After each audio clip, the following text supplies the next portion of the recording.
Buenas tardes, bienvenidos a Sala de Espera en FM Top 107.3. Estamos acá para compartir este espacio del Colegio de Médicos y tenemos muchísima información en la jornada de hoy con la operación técnica de Alberto Boituviche y Pilar Cáceres en la operación de streaming. Así que nosotros vamos a comenzar. Ya estamos con el primer invitado, el doctor Fernando Vigo. Buenas tardes, ¿cómo le va, doctor? Pero no quería muy que le bueno. llame Alberto, pero igual te voy a llamar Alberto, ¿sí? Es así. No hubieras pedido. ¿Qué tal, doctor? ¿Cómo le va? Buenas Gracias por su tardes, tiempo. Gabriel, ¿cómo estás? Gracias por la invitación, gracias a Liliana, gracias a Alberto y a Pilar. Sí. Estamos acá para compartir. ¿Qué tal, doctor? ¿Qué temática nos trae? Porque estoy viendo el programa Neurología para la Comunidad y por supuesto que es muy importante, pero en ese sentido, ¿qué los llevó a crear este programa? ¿Y de qué trata? Bueno, lo que trata es, básicamente, es trascender el consultorio. ¿Por qué? Porque los neurólogos estamos en un lugar donde atendemos, que es el consultorio, que es el piso del hospital, que es la guardia de la emergencia, son lugares cerrados donde nosotros hacemos nuestra práctica. Y eso es absolutamente irreemplazable, no se puede cambiar por otra cosa, pero sí uno puede trascender esas cuatro paredes a través de la comunicación de lo que el paciente muchas veces necesita saber, en este caso 3 actores, que son el paciente, el familiar y los cuidadores, que necesitan saber sobre qué es lo que le pasa al paciente, a la persona que viene a consultar, y muchas veces todo aquello que se dice en el consultorio, muchas veces es suficiente para comprender, pero no para repetirlo. Entonces la neurología para la comunidad se creó, o sea, lo creé yo, para que este paciente, familiar o cuidador, pueda ponerle un video que yo hago o un texto que yo hago sobre la patología, que en este caso estamos hablando sobre la enfermedad o sobre el síntoma que él consulta, las veces que él quiera con todas las personas, con mis palabras. Porque muchas veces las personas lo comprenden o muchas veces no lo comprenden y necesitan verlo todas las veces que sean necesario para comprender qué es lo que tienen, por qué tienen lo que tienen y por qué toman lo que yo le indico. Claro. Entonces, la neurología para la comunidad tiene que ver justamente con eso. ¿Y por qué para la comunidad? Porque yo soy médico neurólogo de la provincia de Misiones y mi trabajo es en la localidad de Posadas. No es lo mismo que yo trabaje en Posadas, que trabaje en Corrientes, que trabaje en Chubut o que trabaje en Entre Ríos. No es lo mismo, porque los lenguajes, si bien el lenguaje es español, los lenguajes de la jerga de la gente es distinta. Claro. Entonces, la neurología en este caso es para mi comunidad y fue pensada inicialmente para mis pacientes, para los pacientes que yo veo todos los días.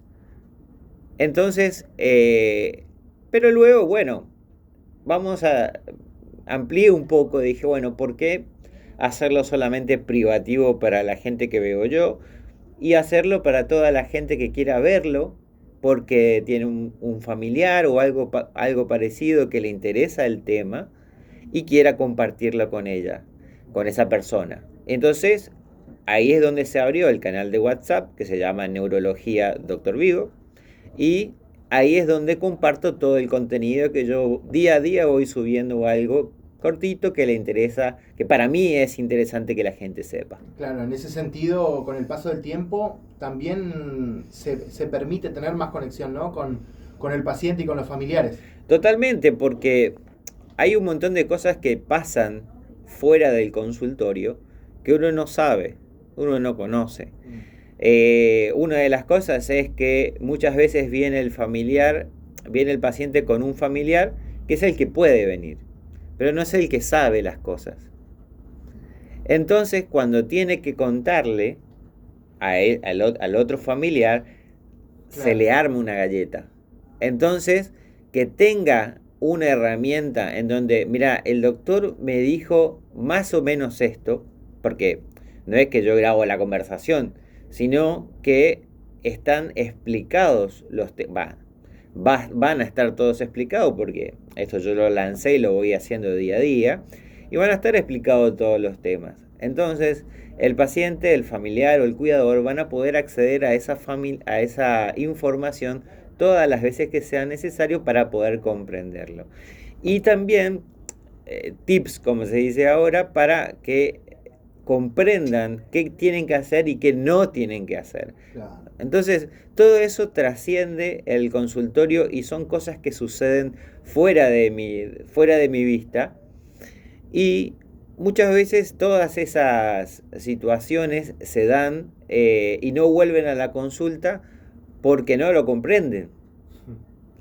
Justamente el lugar donde deberían consultar es el consultorio y no vuelven a preguntar qué pasó. Claro, en ese sentido compite con Google muchas veces. Claro. Ahora con la inteligencia artificial de decir, bueno, puedo hacer una consulta ahí. Capaz que entiendo mejor, ¿viste? Claro, y el tema es ese justamente, que si vos tenés Google existe hace muchos años, y lo mismo que pasó con Google pasa con las distintas inteligencias artificiales de lenguaje ampliado, que llegan hasta un punto donde no pueden llegar porque no tienen la conciencia particular del paciente. Porque una cosa es la neurología y otra cosa soy yo. Y una cosa es el Parkinson y otra cosa es el Parkinson que tiene Roberto Fernández. Y el Parkinson que tiene Roberto Fernández es único e irrepetible, y Google ni cualquier IA va a poder particularizar la enfermedad de este paciente. Tampoco va a poder particularizar la familia de este paciente. Tampoco va a particularizar el entorno, dónde vive, cómo se mueve, quiénes son sus cuidadores.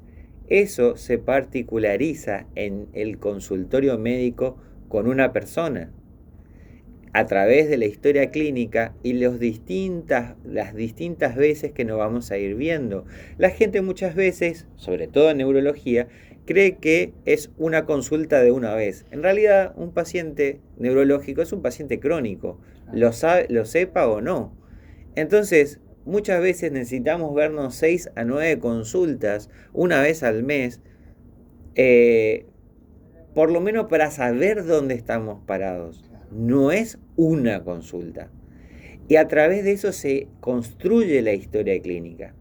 Entonces, todo ese input, es decir, toda esa entrada de información que se registra en la historia clínica desde los tiempos en la medicina, las distintas inteligencias artificiales no lo va a poder hacer, por lo cual no es una competencia, es una herramienta más.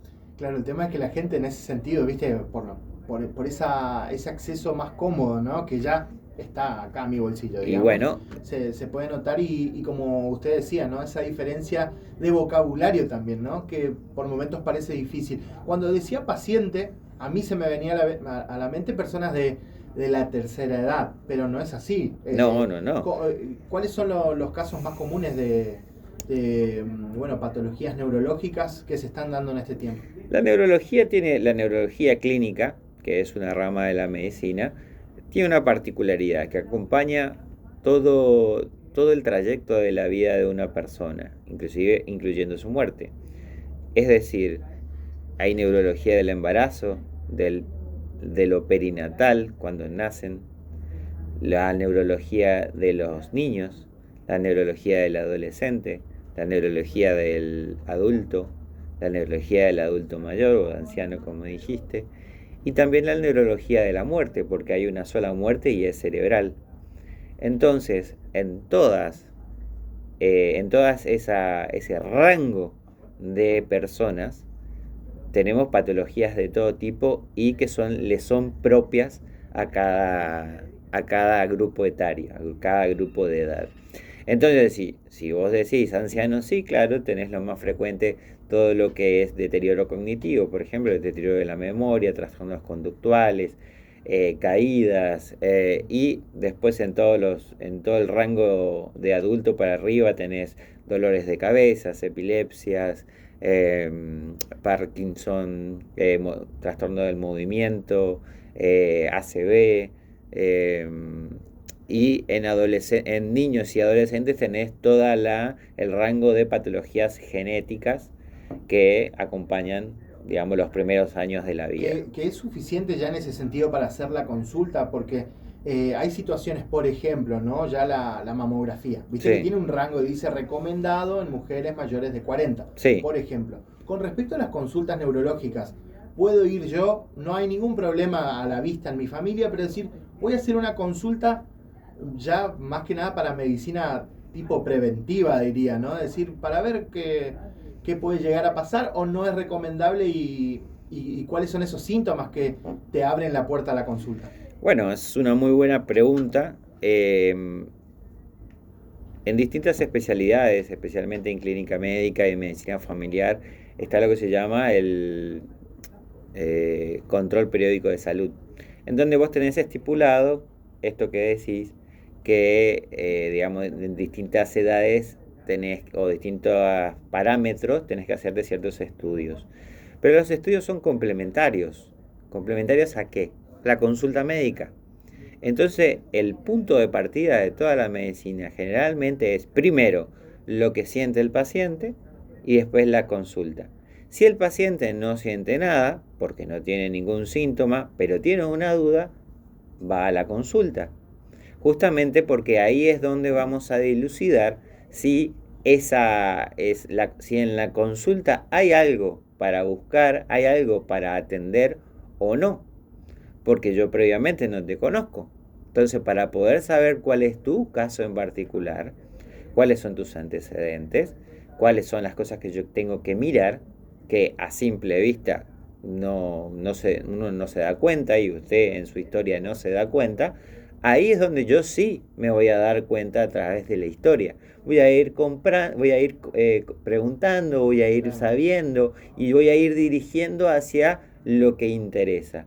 Entonces, voy a decir, Gabriel, usted, digamos, siempre tuvo este tema, pasó esto, pasó lo otro, duerme bien, come bien, cuando duerme, descansa, siente que es reparador el sueño, ronca, ¿sí? Si su pareja se da cuenta que usted, por ejemplo, por momentos deja de respirar unos segundos, entonces, sí, sabe que sí, que mi mujer siempre se asusta porque parece que no. Apnea directamente, sí. Claro, entonces esas cosas que usted tiene el lenguaje para poder decirlo, hay gente que no lo sabe. Entonces, todo aquello que en este caso estamos hablando cuando no hay un síntoma. Cuando hay un síntoma es obvio que hay que consultar, pero cuando no hay síntomas también hay que consultar cuando se genera la duda.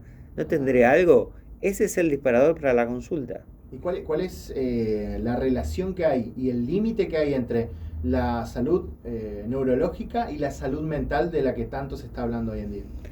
Bueno, digamos... Es decir, voy a ir a hacer la consulta al psicólogo y no al neurólogo. Bueno, ahí tiene diferencia. El psicólogo es un profesional de la salud muy importante, pero tiene un lugar que no tiene el médico. El médico tiene el lugar, en este caso, estamos hablando de la neurología, el médico neurólogo, y yendo hacia tu pregunta, ¿cuál es la diferencia entre salud cerebral y salud mental? Es que la salud cerebral se ve todo lo que tiene que ver con la neurología. ¿Y tiene algo que ver con la salud mental? Sí, claro.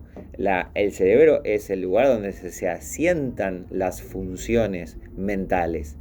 Por lo cual, las enfermedades neurológicas van a tener problemas de salud mental y muchas personas que tienen problemas de salud mental van a tener problemas de salud cerebral, por lo cual está íntimamente relacionado. Entonces, vamos a poner un punto en particular. la enorme mayoría de los Parkinson, es una enfermedad de la salud cerebral, la enorme mayoría tiene en su evolución problemas psiquiátricos. ¿Por qué? Porque aprietan el mismo botón, el sistema dopaminérgico. Entonces, cuando está poco apretado, tienen Parkinson. Cuando los botones dopaminérgicos están muy apretados, tienen trastornos psicóticos. Entonces, el cerebro en sí mismo es uno solo. Y la manifestación clínica es lo que va a decir si esto es un problema de salud mental o de salud cerebral o ambos. Bien, hay mucho más por hablar, doctor. Vamos a compartir música en este momento. Estamos en sala de espera, este espacio de FM Top para compartir información sobre la salud. En sala de espera, estamos en FM Top 107.3 en el espacio del Colegio de Médicos, en este caso con el doctor Fernando Vigo, hablando en principio del programa Neurología para la Comunidad, esta iniciativa del Instituto de Neurología de Misiones que busca acercar la neurología al público general, a los pacientes, familiares y cuidadores, ¿sí? ¿Cómo influye justamente el entorno del paciente? Había hablado, ¿no?, en un principio, familiares y cuidadores. ¿Cómo es esa situación? Porque muchas veces el paciente, lamentablemente, ya no está en posición de decidir incluso. Uh-huh. ¿Cómo es ese contacto con aquella persona, el cuidador, incluso que no tiene tampoco un lazo familiar con el paciente? Bueno, justamente esto que vos decís tiene que ver con, y apuntás muy bien, tiene que ver con la pérdida de la autonomía del paciente. Cuando una persona no puede ser autoválida, depende de otras personas, y ahí es donde juega el familiar o el cuidador. A veces el cuidador es el familiar, y a veces los cuidadores tienen que ver con familiares rotatorios y después cuidadores contratados, aquellos que son contratados para poder cubrir las horas en donde el paciente no tiene un familiar que pueda estar con él. Muchas veces el paciente no tiene familiares, entonces depende 100% de cuidadores rentados. Y a veces, y muchas veces también son cuidadores que no son rentados porque son su vecino, sus vecinos, ¿sí? Gente que no tiene nada que ver y lo cuidan, porque es una persona que está sola y lo cuidan. Entonces hay un universo que tiene 4 patas, que es el médico, el paciente, los familiares y los cuidadores. Y te puede faltar alguna pata, ¿sí? Pero probablemente si vos sacás 2 de esas patas, te quedás sin paciente. Claro. Sí, ya no tiene sostén eso. Si vos tenés un paciente que no es autoválido y yo tengo que verlo, pero no tiene cuidador ni familiar, ¿cómo llega? Claro, sí, en ese sentido. Y muchas veces está mal visto, ¿no? El hecho de decir, bueno, se queda con personas desconocidas, se quedan con cuidadores. No tiene, ninguno de sus hijos se puede hacer cargo, parece, ¿viste? Como que, y está mal visto eso, ¿no? En la relación, como que el cuidador no forma parte de esas 4 patas. Y todo lo contrario, los cuidadores suelen ser, a ver, te voy a hacer una extrapolación con las niñeras. Muchos de nosotros hemos tenido niñeras cuando éramos chiquitos. Y nuestra niñera era nuestra segunda mamá. Y en este caso, nuestros cuidadores suelen convertirse en familiares. Porque al fin y al cabo son aquellos que nos dan de comer, nos cuidan, nos limpian, nos preparan la cama, nos dan el confort que otra persona no nos puede dar. ¿Y cómo no quererlos? Claro, y en ese sentido la conexión con ellos es importante para seguir el tratamiento. Una de las preguntas que, se hace mucho la gente es la cuestión de la memoria, ¿sí? Es uno de los principales signos, ¿no?, de que puede haber algo a futuro, ¿no? El no recordar, y qué tan normal es que una persona no recuerde las cosas. Estamos hablando a veces de personas jóvenes que dicen, che, me olvidé, la llave, me olvidé el celular, me olvidé de esto, no sabía que venía el doctor Vigo a las 12:30. Entonces, ¿qué tan normal y cuándo se rompe eso hacia un espacio más ya problemático? Bueno, para explicar eso es importante entender que la memoria es una función que no tiene una función más que la de sobrevivir y está atada directamente a la atención. Es decir, todo aquello que lleva mi atención porque es importante para mi supervivencia, sea lo que sea, comer o llamar al taxi, Sí. ¿sí? Eso va a estar atado a mi memoria. O sea que va a grabar mi memoria. Nosotros no somos como una computadora o como un celular o como una cámara que graba todo, sino que graba lo que importa. Entonces, si vos sos una persona que tiene menos de 50 años, probablemente cuando vos estás atorado de problemática, el presente no te importa porque no es amenazante, pero te vas a acordar muy bien de la problemática. Entonces tu atención, ¿dónde va a estar? En la problemática. Y la memoria está casada con la atención. Entonces si la problemática es predominante en tu vida, la memoria va a va a estar grabando la problemática y no el presente. Entonces, funcionalmente, te vas a olvidar de dónde está la llave, de dónde dejaste el auto, de ir a buscar a quien tenías que buscar. ¿Se entiende? Eso es Sí. un trastorno de la memoria funcional. Y después cuando vos ya empezás con factores de riesgo, mayores de 65 años, que empiezan a tener trastornos de la memoria, especialmente a corto plazo, ahí es donde vos tenés que, y sobre todo si tenés factores de riesgo cardiovasculares como obesidad, hipertensión arterial, fibrilación auricular, diabetes, etcétera, o trastorno del colesterol, eso hace que el cerebro empiece a dañarse a muy temprana edad. Yo siempre les digo a mis pacientes que si yo con mi dedo empiezo a golpear la mesa, ¿sí? No me lastima. No. Pero si yo lo hago por 30 años, como lo hace la hipertensión arterial, Uf. me quedo sin dedo. Claro. Entonces, el daño que producen los trastornos cardiovasculares son daños que serán cerebrovasculares. Y eso se va a manifestar más o menos entre los 60 y 70 años de edad. Y ahí es donde los trastornos de la memoria y de la conducta empiezan a aparecer. Se han dado consultas en el instituto? ¿Le ha pasado de personas jóvenes con miedo al ACV?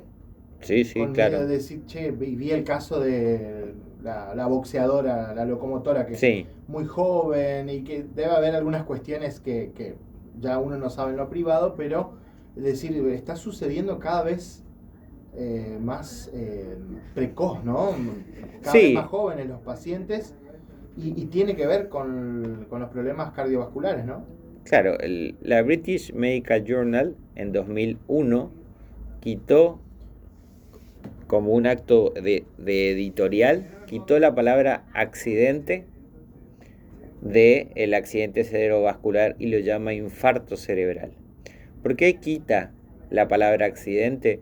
Porque entiende que no es un accidente si es algo prevenible. Entonces, todos aquellos factores de riesgo cardiovasculares que son reversibles, si no lo revertís, no estás haciendo lo que tenés que hacer. Entonces no es un accidente. Entonces, con muy buen tino, pacientes con un montón de factores de riesgo cardiovasculares vienen a consultar porque tienen esos factores de riesgo cardiovascular. Otro porque le ha pasado que ver el caso de otra persona y no quiere que le suceda esto. Y justamente, como hoy hablamos más temprano, que si yo quiero saber si estoy bien, si está todo bien conmigo, bueno, en la consulta se ve si es relevante tras una consulta hacer o no hacer un estudio complementario a la consulta médica.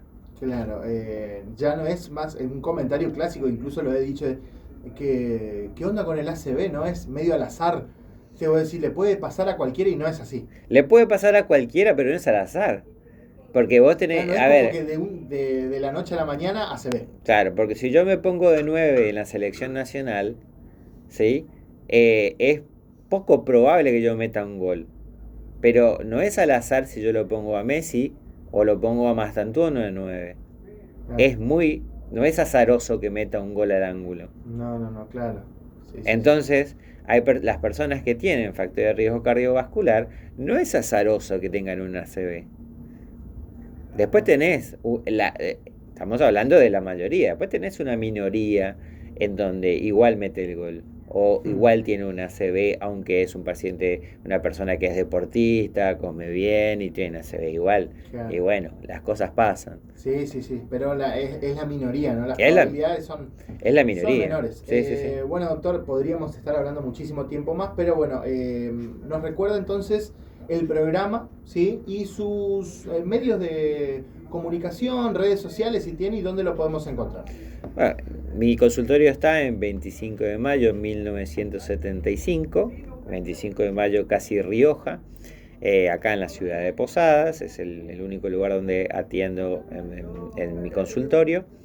Me pueden encontrar en el lugar donde yo estoy más activo, es en el WhatsApp, en mi canal de WhatsApp que se llama Neurología DR Vigo, Neurología Doctor Vigo. Perfecto. Y después si ustedes si me buscan como Neurología de Misiones o Neurólogo Posadas en Google, me van a encontrar seguro. O sea, si los buscamos, lo vamos a encontrar Si seguro. me buscan, me encuentran. Bien, perfecto. Muchas gracias, doctor, por su Por tiempo. favor. Estamos en sala de espera. Vamos con más canciones.